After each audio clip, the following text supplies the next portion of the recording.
What's up, y'all? I'm PJ. And I'm Les. And we are... Two peas in a pod. And P stands for... Purpose. Polite. People. Pressure. Pain. Participate. Pleasing. Private. I don't know. Yeah, yours were better than mine this time. Look, I was trying to find ACT words or something. That's okay. Yeah. Welcome back. Welcome back to season 2. Season 2. Yeah. Isn't that kind of wild? It's crazy. I feel like we just ended season 1, but I also feel like we have had a lot of time in between season 1 and season 2. Right. And we kept the streets fed, you know. I was still keeping my J's, you know. I was keeping them, you know, fed out here. So, you know, I'm glad that y'all love the content in the off season. You know, we trained a little bit. Who are your J's? Like John's or yeah. Oh. John, yeah. Okay. So during this off season, you know, Les was training in the gym, you know, as much as he can. You know, I was getting my shots up. We probably had to trade Tony. He's not on this first episode. Yeah. But, you know, we're still considering in this new season what the, you know, trade deadline looks like. So Tony, be on the watch out. But Bess, how you feeling? We're back. I feel good. I feel great, actually. It feels like a fresh start for us. Yeah. We can clarify a few things. Yes. How are you feeling? I definitely feel like with this new season that like I just have some excitement. Like we literally in the past couple months are just like we're gonna come on a whole other level. It's not even gonna look like the first season. Like the first season was the warm up. This is the come up. Yeah. Oh, I like that. Warm up to come up. Yeah. Same setting, different something. Different space. No, it's the same space.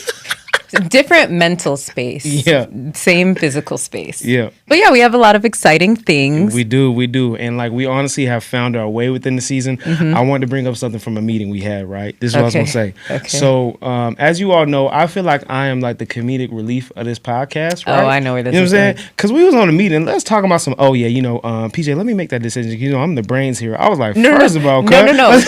He had a really good idea. And I was like, whoa, like giving you your accolades for the good idea. And then I jokingly was like, oh, wow, I thought of myself as the brains behind the operation. And then I was like, but you actually, don't say that. But he does have a lot of really good ideas. And this was like a great idea that he had. So I don't know if we're going to talk about it at any point. Maybe later we'll tell you what the idea was. For sure. But it was a great idea. Yeah.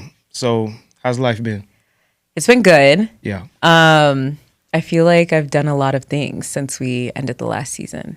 Yeah, and that was March. Yeah. So actually, I have done a lot since March.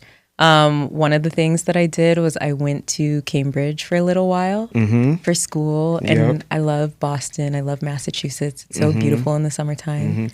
We're not going to say what school you're at, right? Just because. No. Okay, yeah, but. For privacy. You understand? Okay. There's like 1,000 schools in Boston, too. So like people won't know. Very smart. Thank you. Yep. PJ's very smart, too. He already has his master's. I'm working on my master's. So, you know. I'm glad you're catching up. All right. What else have I done, though? I feel like I've done you scaled up in your career. Have I? Yeah, I mean. I am doing well, but I'm still in the same role. We're doing a lot of different things. Right. I also had a goal that I wanted to achieve. I wanted to do it for 6 months. Okay. I'm not going to say what the goal is. I think you might know what it is. I know. Yeah, and I achieved that. Amen. And I've gone past 6 months. That's what's up. Yeah, so I'm not going to share what it is, but it was a goal and I achieved it. And doing something for 6 months is a long time. But I feel like I do that a lot in life. Like I'll say I want to do something for 6 months and then I do that. And that's smart goals, you know? Yeah. Exactly, because it's achievable, measurable, something. Realistic and time-bound. Thank you. Yep. Yeah, so I was happy about that. Okay. What did you do? You did a few things. I did do a few things. I ain't gonna lie to you. Yeah. The first thing is I told y'all in February that there was a big goal that I had been working on for years. And you didn't share what it was. I didn't. Yeah. I didn't. I bought a house, y'all. I bought a house. Yay. Homeowner. Yep. I'm in the HOA gated. It's my first time in the gated community. My homeboys, they helped me move. Obed, shout out to you. He showed up with a do-rag and I got scared because like in that neighborhood, you're not supposed to be wearing that. Yeah. Yeah. For real. I walked outside the crib. I seen 4 black men. I was like, no. I realized they were my homeboys. There goes the neighborhood, as they say. Yeah. But nah, like I'm real blessed to have a crib, you know, now and like really this is something that like I see it as like for me starting a home, but not my permanent home, and I see that as like me laying the foundation for like my future family. Yeah. But also just like a business venture. So, all thanks to God, and also just like there's a lot of time and sacrifice put into it. Yeah. And to like, it's not realistic to be in it, because it's like I sit in my house and I'm like, man, I got a whole house for real, Like, and it's beautiful too. Thank you. He did a really good job at decorating. Thank you. I'm not done yet, but we made some progress. Great. Thank you for that so far. Yeah. Les was supposed to fully help me. I helped him a little.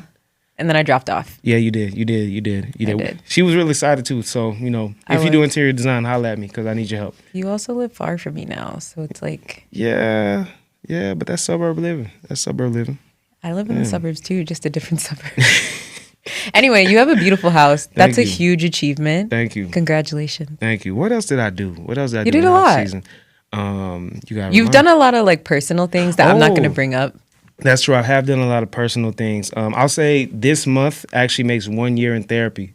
So that's huge. And I've seen so much self-awareness and growth within myself. And I've been able to from going to therapy, pour into others at this point. So, I'm just grateful for it. Yeah. And because when I first had my session a year ago, my therapist said, all right, what are you looking to do? I'm like, I'm looking to break cycles, but I also want to be a better like friend, a better cousin, a better brother, a better son, like just a better person for everyone in my life. And those not even there yet, like a father, husband, all that. So, that's amazing. I advocate for it because even though some people feel like they don't need it, some people, if you don't want to, but it's always good to just like unpack, but also address the things you may not be realizing are the reason you react in certain situations. So I will say too, like you are a great friend. So if it sounds like that's one of the things you were working on, I think you show up great for other people. So thank you. Getting your cup poured into has helped you pour into others. Thank you so much. You can check the box on that one. Thank you. You're welcome. So Les, we said season 2. I know. Direction of the podcast and our focus is changing, is shifting, but it's going up, y'all. Yeah. Hit us with it. We had a lot of comments on like how we didn't have a niche / we knew that already because we wanted to put content out there, see how people would respond, see what people were interested in and what we actually enjoy talking about and how we deliver things. So this season, we want to focus on sharing content that is specifically for navigating as life as a young person. So 20s, 30s, we have audience members of different age range, but it's really like looking at your personal life, navigating friendships, how we level up in terms of like what does success look like, career. A whole range of things. Yeah. And, handling yourself in terms of like mental capacity, health, well-being, all different topics that I think are really beneficial to people who are still early in life, but, matured to a certain point, had some experiences, things like that. Yeah. And with that also, we'll be having guests. We'll be having guests because like a big focus is like careers and just like what our directional journey will look like in this life. And we really want to put it on paper that it aligns with our generation, right? So we'll be having guests from different industries so you all can be educated, informed, learn a lot more, or maybe tap into a field that you didn't even know that you had interest in. And we'll be sharing their resources and also just like their information for you to tap in. So, excited about that. Yeah. And we also want to like highlight our community a little bit more too. Yes. I feel like we do that from time to time. We'll mention things that are happening in Dallas or like our surrounding areas, but that's something we want to highlight because that's where we're at right now. Yeah. We may not be here forever. Well, you said you will be. Yeah, I'm going to be in Dallas a long time, so holla at me. Yeah. So hopefully y'all like the direction that we're going. Right. Yeah. Les, what are you wearing? Yeah, so this kind of, this was not the original plan, but I'm comfortable. So I have on this pink shirt that I've had for years and years. I probably have had this since like college, and I've worn it maybe twice. But I like it. It's comfortable. It's clean. Is it satin? Thank you. Silk or one of those materials? It feels like it's a satin blend of some sort. I'm not totally sure. And then I just have on some like pleated shorts. I think these are from Abercrombie. Nice. I love like what are they called? Just like shorts that are not denim shorts. They're like slack shorts. They feel real loose. Yeah, but they're like formal still, but kind of like a party. Yeah. You got business on the top, party on the bottom. Well, I don't know if this is business. Oh, okay. Because it's not like... Cocktail party on the top. It's just an outfit anyway. And then I have a peep toe.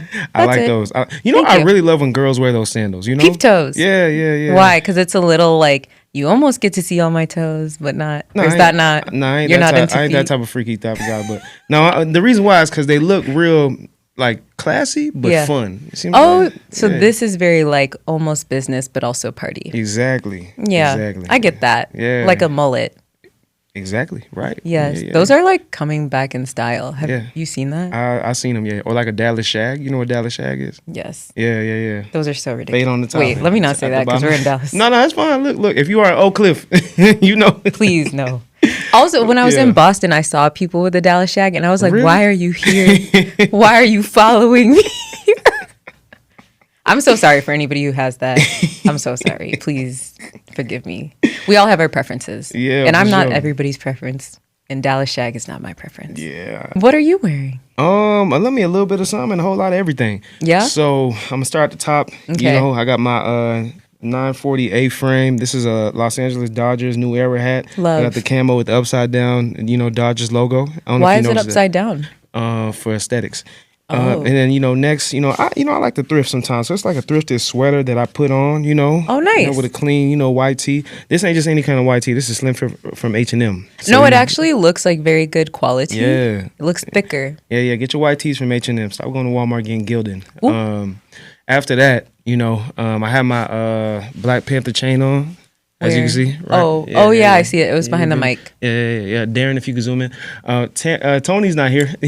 I said last year, see, I told Tony to zoom in. He ain't zooming that fast. Appreciate you, Darren. Darren, my homeboy. Tony, we still love you. Yeah, we love you, Tony. Just know that you're going to see this clip.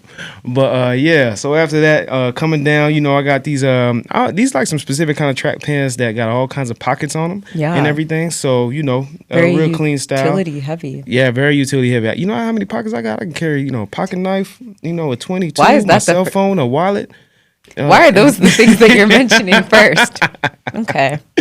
And then, hey, look, man, we gonna zoom out, bro. And then down on the feet, I'm over here giving directions. Yeah. I got these from ASOS. They are pure alligator skin loafers right here, right? Are they really? Two-tone? No, they're not. They're faux. I was like, that is not okay. No. I think that's illegal. That's fine. So ASOS, if you want to sponsor me, I got these on. I got my Michael Jackson He 12s on. They are cute. So holla at your boy. Those Justin Bieber has a new song that sounds very Michael Jackson-esque. Really? Yeah. That's his new album? Yeah. Have you listened? Nah, I heard about it. There's so Swag, much good right? music. Yes. Yeah. Nah. Well, like in general that came out, not necessarily his album. Yeah, I was listening to Burna Boy, Clips, Larry June, favorite artist. Giveon too. Yeah. Who else? What's his name? Raven Lene had one earlier this year come out, and I liked hers. Who else dropped? This guy, what is his name? Why am I forgetting it? He actually had my favorite album that came out recently. Odile. Yeah, for sure. For sure. Somebody said I look like him. That man don't look like me. He don't look like me at all. Trust me, he don't look like me. Yeah, he doesn't. He does not look like me. All right, y'all. Anyway. we gonna hop straight into the topic for today. Yeah. Corporate and culture. Corporate and culture. Les, you had a great breakdown of corporate and culture. I'll let you take it. You did. Okay. Yeah. I don't remember what I said. But what I can share. The brains, y'all. Brains of the podcast. Well, it comes to me when it comes to me. No, I don't think, maybe. Anyway, I'm going to just tell y'all some things. I'm going to throw some stats out there. Okay. And then we're going to go from there, just setting the scene. Hopefully we don't got the same stats. Yeah, well, no, if we do, that's okay. This is just talking about the population, because I think as we think about like corporate and culture, we're going to talk about our experience as two young Black professionals who work in corporate environments. And maybe actually let's start with that, like what each of us do. We're not going to share our companies, but just our background. So undergrad, I went to school for business and technology management. Specifically within business, I focused on marketing, but I also did like finance, accounting, whatever, all those other things. And then I immediately went to work at the company after I graduated that I'm currently still at. So I've been there 5 going on 6 years. I have held 4 different roles there. So I move around a lot. I get bored easily and I like to experience different things. So currently though, I am a program manager at a tech company and I work with startups in an early stage AI startup focused area program. So that's what I do. Black women in tech, y'all. Hey. I didn't expect to give an elevator speech today. It's not an elevator. Just say what you do, how you got there, your background. So I'm a project manager in the healthcare field, focused on the industry of social impact, so social determinants of health and health equity. But I originally was studying undergrad sports and exercise science. I really wanted to focus on human performance, but pivoted during grad school into health policy and administration. So I have my MPH, Masters of Public Health. So why you That's laugh? awesome. You're credentialed. Thank you. Yeah, big boss. Yeah. So from there, I've worked in different parts of healthcare, but public health itself. Like, the Office of Minority Health and Health Equity in Florida. I've worked for like state nonprofits addressing housing security and energy efficiency within affordable housing. I've worked with health administration to do capacity building for low capacity hospitals in different areas like rural and remote locations in the United States. So now just focus on like addressing initiatives that look at gaps within like housing, transportation, food insecurity, etc. I'm really honing into like what my focus was, because like when I was in public health school, like really I love social determinants of health, which is addressing the conditions that impact your health where you work, live, pray. That's in play as well. That's all of it. But also health equity as well, was ensuring equitable distribution to healthcare services, right? So, I've been doing that for about 2 years now as a PM, but I've scaled up in a role. So I was originally a senior data analyst. So at this point, I'm looking to scale up even more. I might have some good news for y'all in the upcoming season, so I'll let y'all know. But just really blessed to have the opportunity that I have right now and to be within the field of work that I'm doing and to get paid for it. That's awesome. And it sounds like you did have your elevator pitch ready. Really? Yeah. So that said, you all have some context on what we do. We're both in corporate, very different spaces. So we have like, I think, a sort of wide range of things that we'll talk about. Some I think are very similar just because it's the same environment in terms of being corporate, right? But then a little bit different just because of the industries that we're in. So before we get into some topics that are related to corporate and culture, I wanted to just share some statistics. So this one is from the Society of Human Resource Management. And although Black workers make up approximately 13% of the U.S. adult population, they hold only about 8% of professional roles, which is like, yeah, I was like, oh, wow, that's like a delta of 5%. Yeah. And executive or senior leadership positions held by Black professionals comprise just 3.2% of total leadership roles. Can you believe that? Wow. 97% of roles are held by other people, like in terms of leadership and executive. I've recognized that in healthcare, because even like working in like the healthcare field, specifically public health, like we are addressing population health, like all nations of backgrounds, all like, shapes and colors of folks, right? But like the white majority, specifically white women, is like literally the workspace. I was being on a Zoom call, and that's all of the leadership you see as you scale up, right? And even myself scaling up within those rooms, I see less of me. And even being a Black man, the percentage just drops. So you see mostly white women, yes, in positions of leadership in healthcare. Public health specifically. Public health. Okay, that's interesting. Because then so I just will share this one as well.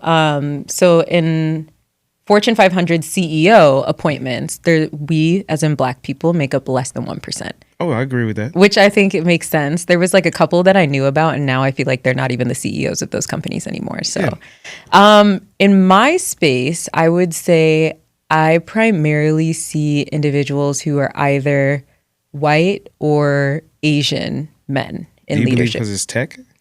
I think, probably because it's tech.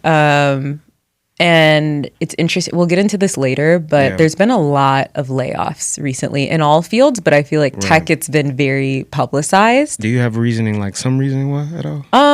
I mean, a lot of people say it's because of all the AI work that's being done. At my company specifically, I think it's because we're trying to please shareholders. So we're making more money every year. My company makes trillions of dollars. And we just keep making more and more. So in my mind, I'm like, okay, if we're making more money, like, why are we firing or laying people off? I have a thought. Yeah. Because like whenever a company, like for example, my organization, we do terrible budget wise. Okay. Healthcare, like you have to get funded by certain areas of like sectors, and usually like the government funds us. But the issue is that like with different policies, the healthcare, it's volatile. Yeah, it's volatile. So what I'm trying to get at is basically that the first thing they slice is the fat, and what is that?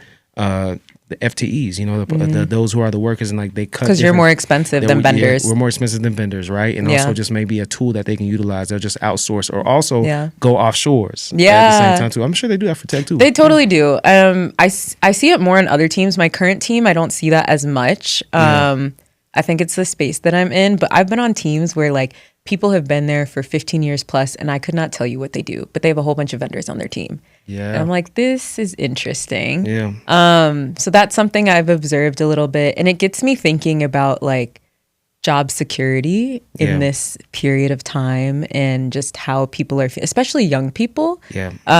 People who are graduating from college. Coming out of school. Yeah. Right? Like a lot of people are thinking they can't find roles, or they're really struggling to find roles. I have friends who, I know so many people at my company personally who have been laid off, and other companies in the industry in the past 6 months or less. And it's just, I don't know. I feel like that's not something that we in our generation have experienced previously. Like we had 2008, there was what's the word I'm thinking of? Recession, crash of the markets, housing crisis, all that. And I feel like last year there was a lot of talk about recession, and maybe there was a bit of that, but not as much as we expected. Now is where I'm really seeing the impact of a lot of people losing their jobs and being laid off, and it's taking them months and months and months, if not longer, to find another permanent or full-time role. Yeah. And I think that the issue with tech in that is because they are automating so many different like roles there that essentially like your role probably could be non-existent at some point. Yeah. And I mean, that's what people are talking about, because a lot of people are being asked to train different modules and like algorithms and agents. That's the word I was looking for. But it's like, okay, if you train an agent, then eventually like we don't need you because you trained an agent how to do the work that you're doing. Right. But I also feel like AI creates jobs as well, because we need people to use it, and we also need checks and balances. So we still need some sort of human interaction. Right. We can't just have algorithms like running everything. So, I mean, we could, but I don't know. Yeah, but they break.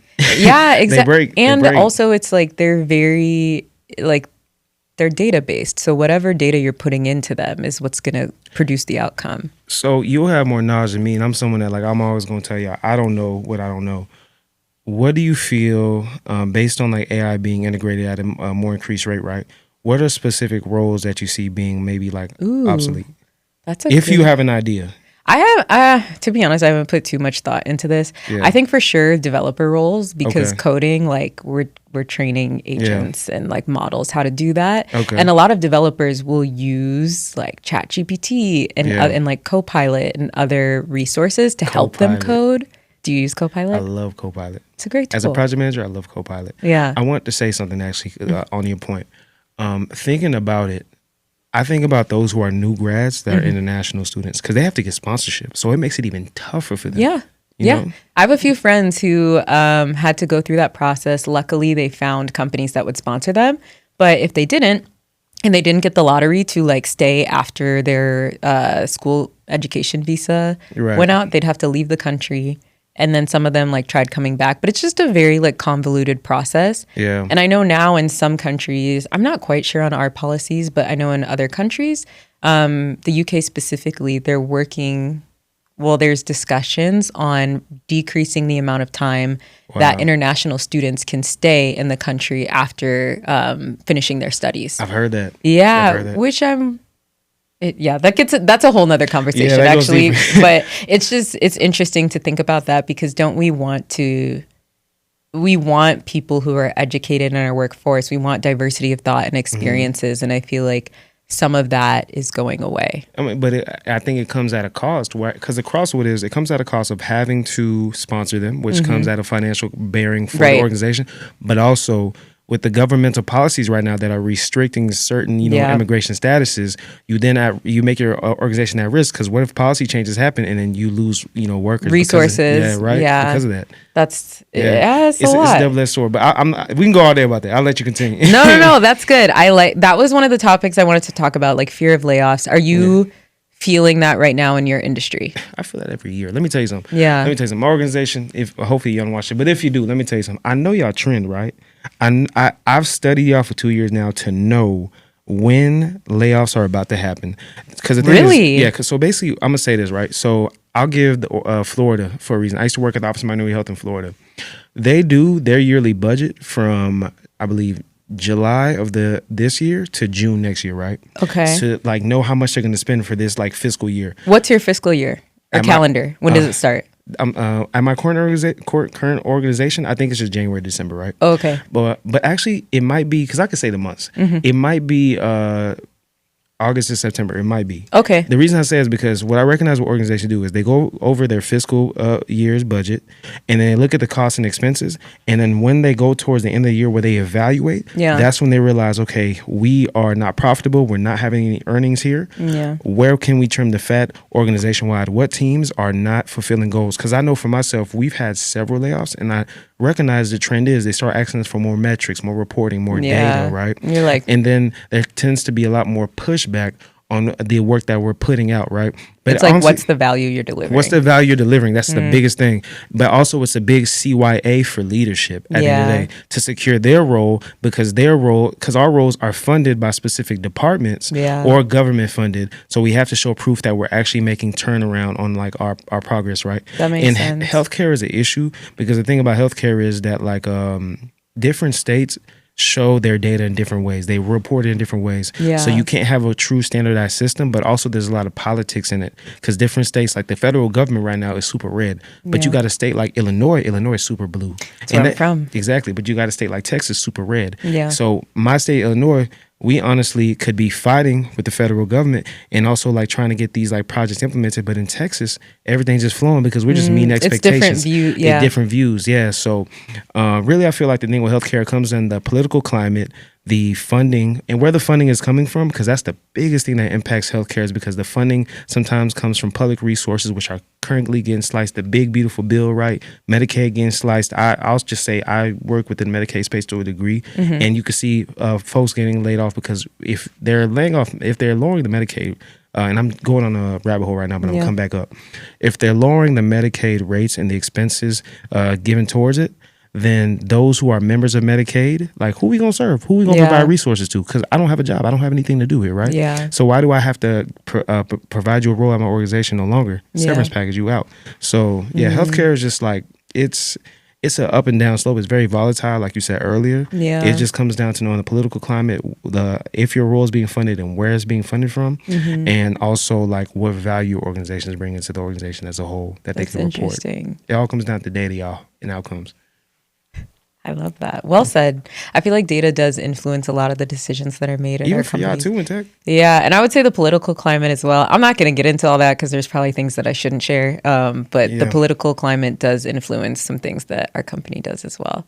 Hey guys, thanks for taking a little pause in the episode. I just wanted to say thank you for listening. I hope you're enjoying the content. Excited to see what else we have coming this season. And if you're interested in hearing more from us or watching more, go to our channel. You can go to our Instagram. You can go to our other socials, Spotify. We have a playlist. So if you haven't had a chance to listen to it, check that out. And in the meantime, I'll let you get back to the episode. Thanks for listening. Yeah. Okay. One of the other things that I wanted to talk about is how we, as young professionals and young Black professionals, because I feel like that's relevant in terms of our corporate experience, represent ourselves and our culture. Go ahead. Can I take it? Okay. I got a stat. Okay. This is from the Wall Street Journal. Yes. This is a 2023 Harris Poll survey. Okay. 34% of Black employees showed higher rates compared to Hispanic and also young workers. They reported code switching at a higher rate. So essentially like altering speech, your appearance, your behavior to fit in at work. And this is often perceived as necessary to avoid bias, but also to express professionalism in quotes, as you know. Yeah. Right. So like, so from that, they say that it's pretty exhausting. It's mentally taxing and erodes authenticity and well-being over time. And I think both of us kind of understand that thing. That's a corporate job. Yeah. Let me tell you something. For me, like code switching and having to show up like the safe Black guy is a big thing. Yeah. See what I'm saying? Like I have to be so careful with my words, even with like emails and Teams messages, because I don't want to come off as aggressive. Because I even asked the leadership one time, like, hey, look, am I being aggressive? Do you think I am? And her eyes flared up because, like, I know myself, especially being a dark-skinned black man, when you show up in those workspaces, like, we're already perceived a certain way. I can guarantee you a bunch of leadership that I'm around don't have black friends. Yeah. Especially no black male in their life, right? Yeah. I'm probably the only black male you interact with on a weekly basis. Right. And I have to be very careful because your perception can make you think that, okay, like, how did you get in this space? But also, if you're here in this space, if I show up all, Carlton, Banks or whatever, you'll see me at some level close to you. Not eye to eye, not above you, but close to you. Yeah. But, that's me. But it's also like, why do I have to show up in that way for you to accept me? Exactly. Like, why do I have to distance myself from things that are core to my culture and my lived experience to seem safer to other people? Yeah. I empathize with that because I think sometimes, like, there are things that I might feel or things that I might think strongly or have like different opinions on, but I have to be careful about how I present myself because I don't want to be the angry black woman, quote unquote. And especially y'all get the worst. I'm always say, hey, look, black women, shout out to y'all. Like, I love y'all because y'all literally have to deal with the most within corporate workspaces. Like, they see y'all and see, like, if you just express a certain form of emotion that you don't align with whatever they're sharing, that you're angry, that you're bothered, that you're just like, the ratchets or whatever, right? Yeah. But in reality, like, you don't get to show a range of emotion. But I work with white women who just show up in robes and sit in their bed and have meetings and talk all kinds of trash, right? Yeah. But y'all never catch a break. And I'm not saying that to like pander, but truthfully, if you like watch and observe, then y'all get it worse than us. Because for us, we can get by because they got a little fetish for us. You know what I'm saying? But I'm being honest, right? For real, that's why when I'm at my job, said I smell good every time. Yeah. No, I know that's a thing. It's I appreciate you saying that and acknowledging it. It's sometimes a little, it's just like a lot, because it's like we don't have to just think about doing our jobs well. Yeah. We have to think about how we're perceived, but to like the nth degree compared to other people. And like there's microaggressions as well. So it's like, okay, how do we respond to microaggressions? And I know people are tired of hearing. I actually have a story about that. Go ahead, share it. So it's a quick anecdote. So one time there were me and two of my friends. This is when I used to work back in Seattle, and we were all in the office, different teams, but the same org, but we were all the same age. And so we like would get lunch together. And now these are like my girls. We're friends outside of work. And I had knotless braids. Another girl had faux locks. And then another girl, I think she had some type of braids. And we were all in the bathroom, like, and then this woman, a woman who did not look like us, came out of the stall, and she was like, whoa, like, what is this, Braid City? Oh, my. And I'm just like, what? Like, we're just in the bathroom washing our hands, and it's just like, it just was like, what do you want me to say to that? Hey, she walked out the bathroom, she's like, oh my gosh, I'm in Atlanta. No, literally. And I was like, first of all, these are not all braids. Two of us have braids. One person has locks. But I mean, if you're going to say, is this Braid City? You probably don't have the nuance to know. Like, anyway, but I was just like, this is like, how do you respond to that? Like, yes, no, right?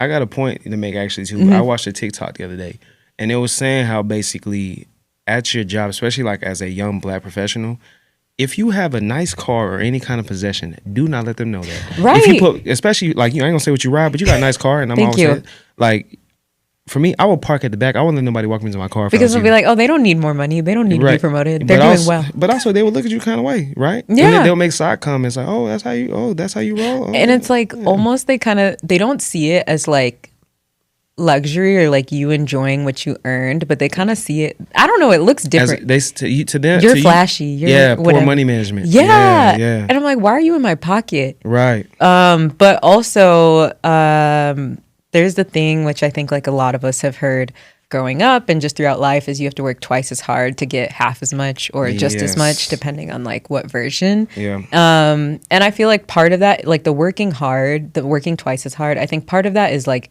physically, or like we need to actually achieve twice as much to be seen or heard as equal or acknowledged as equal. But I think it's also what we talked about earlier in that we need to worry about our work, but we also need to worry about how people are perceiving us. And it's like, we're the representatives for our entire community, not just me and not just you. Like everyone who looks like me, if I do something crazy, then people are going to be like, oh, wow, all black people, all black women. And you're responsible for it. I told you.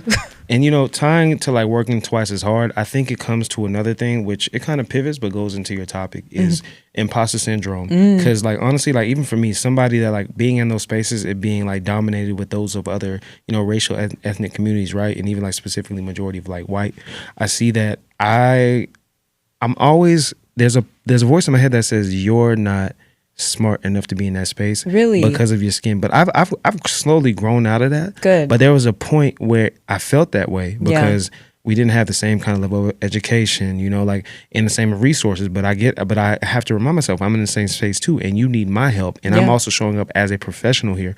But I think the imposter syndrome is really just tied to kind of like the stereotypes that, like you said, we're seen as like, you know, less intelligent, not as well versed in these things. But in reality, it's like, in reality, it's like, no, I've worked hard enough. I'm very, you know, degreed. You know, I'm educated. I understand these things. If anything, I'm showing you all out within my performance, you know. But it's like I have to keep my head down to make sure you keep your head up. Yeah, that's an interesting way to think about it. You made me think too about. I want to circle back to code switching related to, because that's another aspect of like another thing we have to consider in addition to our job, changing our vernacular. What? For real? I just started using y'all at my job. Well, I think because we're in Texas, it's different. Like y'all is just kind of used. But I found I am so blessed to be on the team that I'm on, because I actually do feel really supported, and I feel like it's an inclusive environment. Not every team that I've been on has been like that, but I do feel that way. And we have people of all colors, ethnicities, backgrounds, languages. And I find myself getting very comfortable sometimes. So I'll let a few things slip out that I'm like, ooh, maybe I shouldn't have said that, or like maybe I should have said it a different way. I don't know. I think I talked to you about this. Like, instead of saying, oh, I didn't hear you, or what did you say? I say, you said what? And I feel like that sounds a little different to some people. It does. So I need to like, I don't know, it's things like that. Or I'll let like my Gen Z lingo come out, because I'm also one of the younger people on the team. And I'm like, ooh, let me like clean it up, because I need to keep it professional. You're on the phone with a code developer talking about period. Clock it. Okay. Okay. No, I don't do all that. But there are some people younger than me. There's one girl, she's younger than me on my team, and she is also black. And sometimes I'm like, girl. But then I'm like, hold on. Check yourself. What? Exactly. Because I'm like, I've been brainwashed to think like these other people. So now I'm trying to tell her she shouldn't be comfortable being who she is. And that's not what I should be doing. And it makes me think about some other older black women in corporate America that I've experienced. And rather than having a lift as you climb mentality, a lot of times they have the, I went through this, so you have to go through this. Right. And like, this was my experience, so this should be your experience. So I did have to like, yeah, I know y'all got at your organization, affinity groups. Yes, yeah. Oh my gosh, those, I ain't gonna lie, I love my black affinity groups. I've been in like a few at different organizations, but sometimes it be feeling like a struggle sometimes, man, because I understand we go through it, like at a much, you know, higher rate at organizations, but man, like it really kind of like always puts me in that place of like, no matter how much like you see leadership outside the Infinity Group and they're doing so many things at the organization,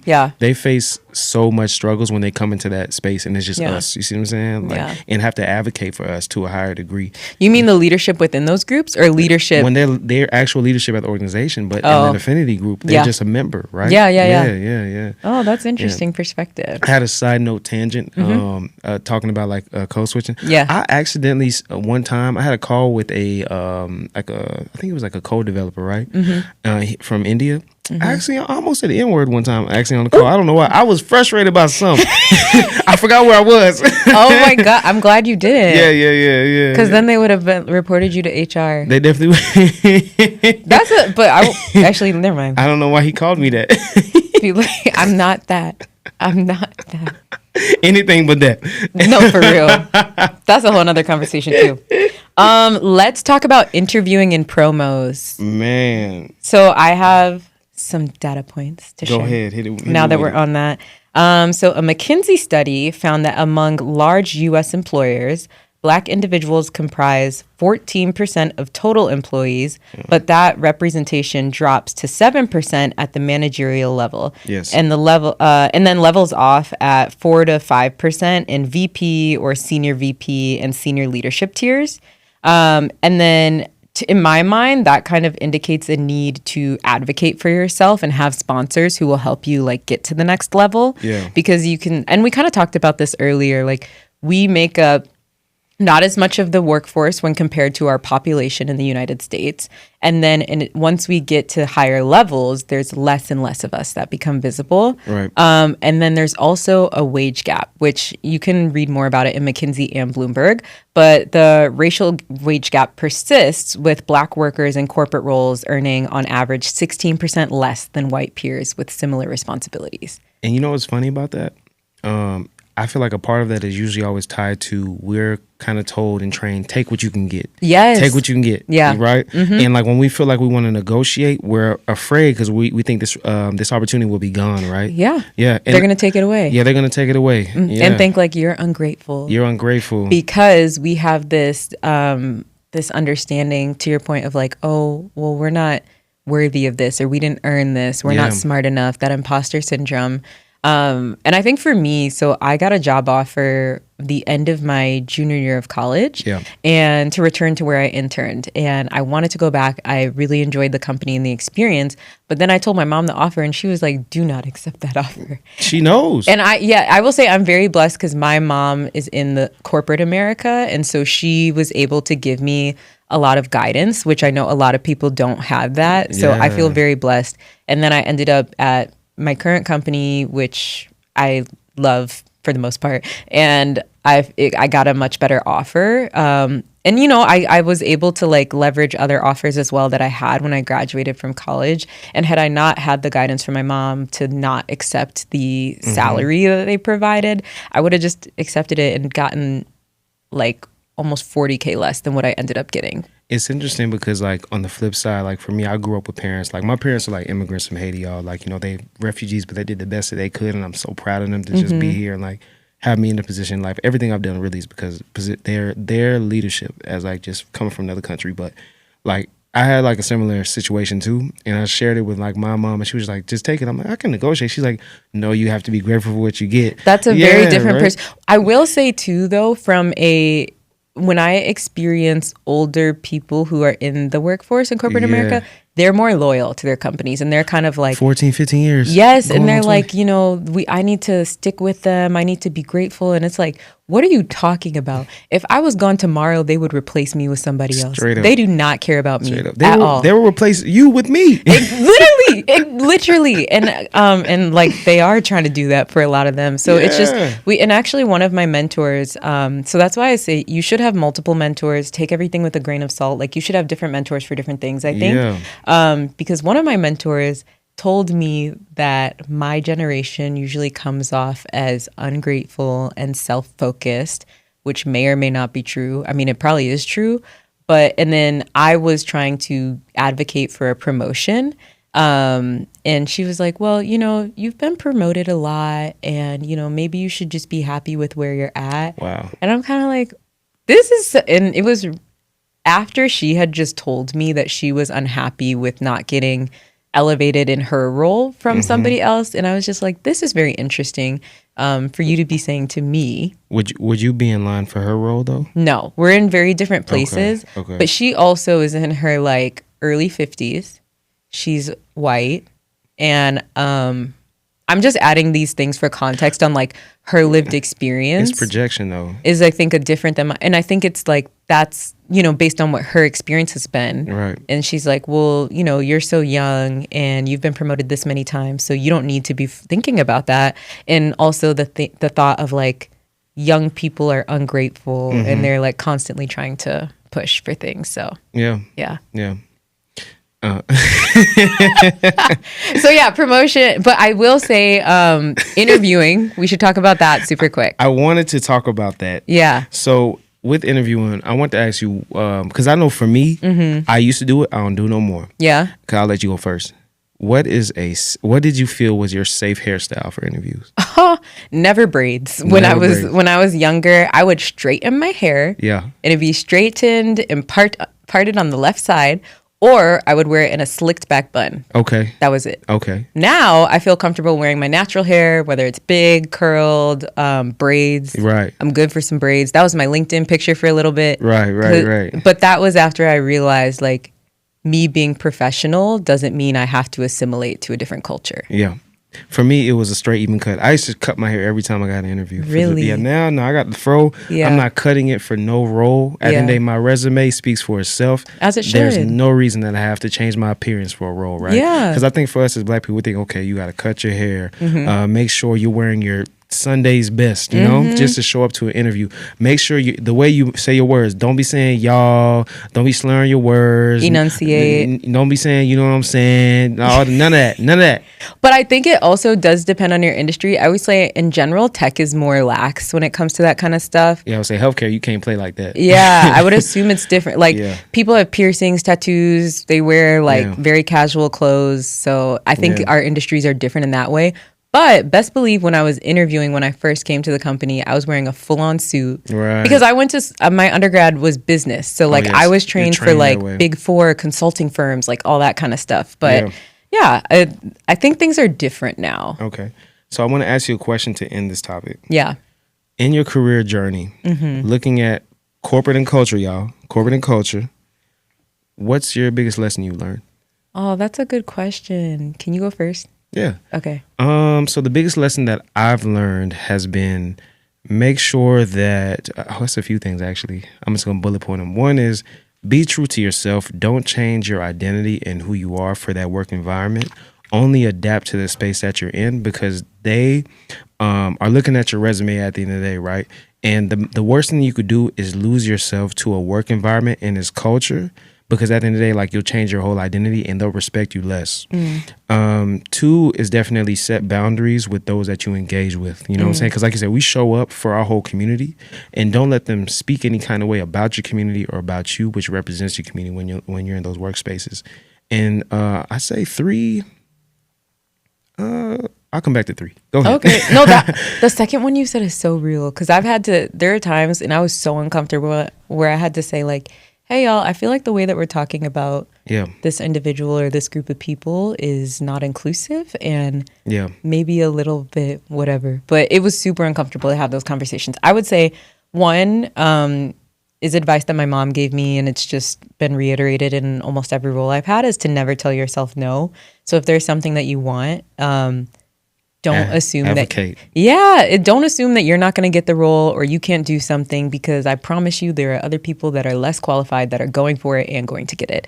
Another thing that I would say is have sponsors. Yes. So not just mentors, but people that are going to sponsor you, meaning they're going to talk about you when you're not in the room and advocate for you. That is super important.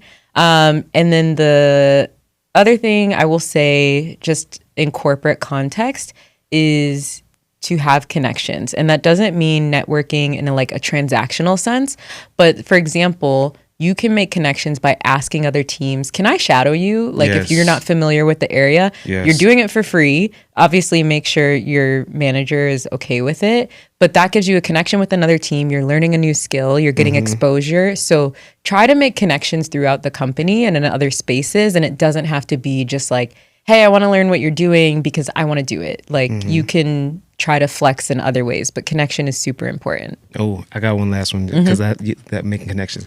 You can make connections. This is my number 3.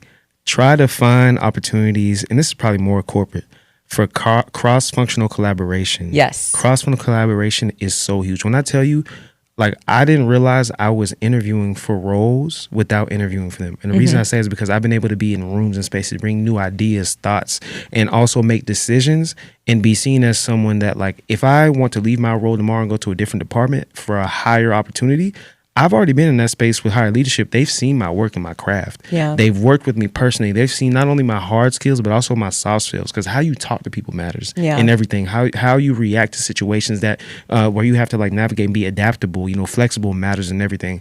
Cross-functional projects will expose you to so many different groups and also more importantly, leadership as well. So take those opportunities, y'all.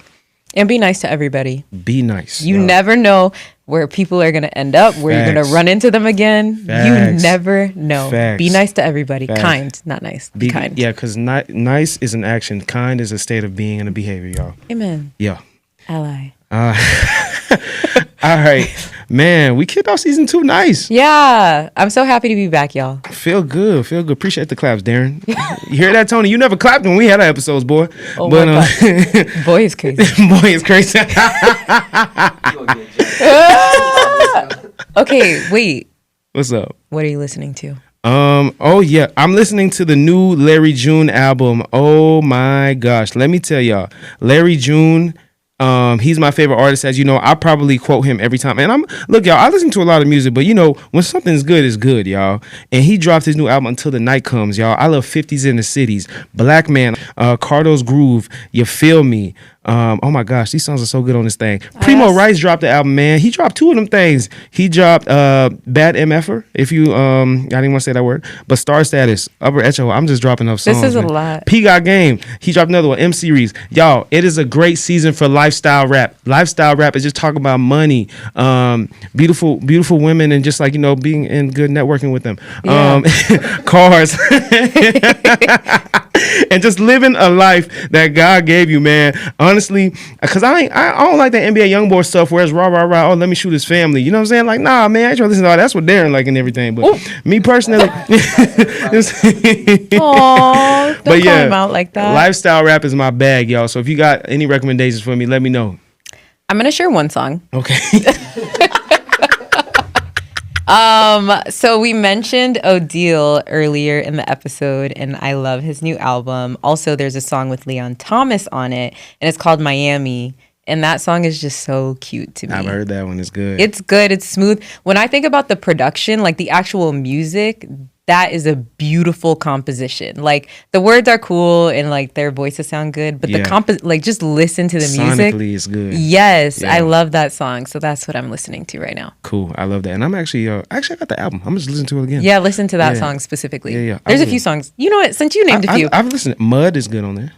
Yeah, but that's like. That's Leon Thomas's. Oh, I was thinking about Giveon. I don't know why I said. Is that Giveon's song? Yeah, it's the first album on his song. You said Odile. I was thinking about Giveon, but go ahead. Well, but yeah, his album's good too. I have a few songs from there too. But on Odile's album, I would say "In the Chair," "Patience," and "My Heart" are the other songs. Okay. But Miami's my top one right now. Say less. I'm also listening to "Everything" by Mary J. Blige. Ooh, classic. That's a good song. Yeah. Okay. All right, y'all. Look, man, season 2, we just kicked this thing off. Back and better. And we're just looking forward to what to bring this season, y'all. Y'all heard about where we're going directionally and the guests coming up.